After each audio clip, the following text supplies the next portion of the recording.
Hi friends, இப்போ நம்ம சிறகடிக்க ஆசை பார்க்க போகிறோம். சிறகடிக்க ஆசையில் வந்துட்டு கொடூர குரங்கை விட மோசமானவன் யாருன்னு பார்க்குறீங்களா? நம்ம மீனாவோட தம்பியை தாங்க சொல்கிறேன். சொந்த அக்காவோட வாழ்க்கை இப்படி கெடுதேன்னு கூட நினைக்கல. நம்ம முத்து வந்து எவ்வளவோ அட்வைஸ் பண்ணார், ஆனால் அதை கேட்கவே இல்லைங்க. அட்வைஸ் பண்ணி கேட்கலன்னா பரவாயில்ல, விட்டுற வேண்டியதானே. அதுக்கு முத்து மனசை ஹர்ட் பண்ணுற மாதிரி ரொம்ப பேசிட்டாரு. நீ எங்கள் அக்கா ஒழுங்காக வச்சுக்கிறியா, இது மாதிரி கஷ்டப்படுத்துற அப்படி இப்படின்னு சொல்லிட்டு இருக்காரு. அதுவும் உண்மைதான். விஜயா கஷ்டப்படுத்துறதுனால நீங்கள் முத்துவை தப்பாக நினைக்கக்கூடாதுப்பா. டிரைவர்னா என்ன, அன்னன்னைக்கே கஷ்டப்பட்டு சம்பாதிக்கிறத கரெக்டாக நியாயமாக சம்பாதிக்கிறாருல, அதை பார்க்குறத விட்டு ரொம்ப ஓவராக பேசுகிறாங்க. அதுக்கப்புறம் நெஞ்செல்லாம் புண்ணா போச்சுன்னு சொல்லிட்டு மறுபடியும் முத்து பண்ணுற வேலை இருக்கே, அதுக்காக நீங்கள் இப்படி பண்ணக்கூடாது முத்து அப்படின்னு சொல்லிட்டு மறுபடியும் ட்ரிங்க்ஸ் பண்ண ஆரம்பிச்சிட்டாரு. இப்படிலாம் பண்ணாதப்பா அப்படின்னு சொல்லிட்டு அவங்க தம்பி அவங்க ஃப்ரெண்டு அட்வைஸ் பண்ணாலும் கேட்கவே இல்லை. இன்னொரு பக்கம் பார்த்தீங்கன்னா எப்படி போய் சொல்லலான்னு பிளான் பண்ணிருக்காரு நம்ம மீனாவோட தம்பி.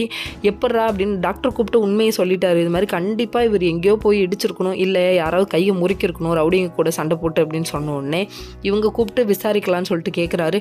கடைசி வரையும் நம்ம மீனாவோட தம்பி உண்மையை சொல்லுங்க, பயங்கர பொய்ய சொல்கிறார். சொன்னது மட்டும் இல்லைங்க, பிளேட்டை திருப்பி விடுறாரு நம்ம மீனா மேலே. அக்கா மேலே அக்கறை இல்லையாப்பா, அக்காவோட வாழ்க்கை அழிஞ்சாலும் பரவாயில்ல, நீ மாட்டக்கூடாது. என்ன ஒரு எண்ணம், இப்படி தாங்க இருக்கும். சுயநலமான பூமி இது போங்க. மாமா தான் என் கையை முறிச்சாரு, அவர் தான் அடித்தாரு, எதுக்குடா அடித்தாருன்னு கேட்டதுக்கு குடிச்சிருப்பாரு அதனால் அடித்தாருங்கிறான். ஓகே ஃப்ரெண்ட்ஸ், நெக்ஸ்ட் வீடியோவில் பார்ப்போம். பாய்.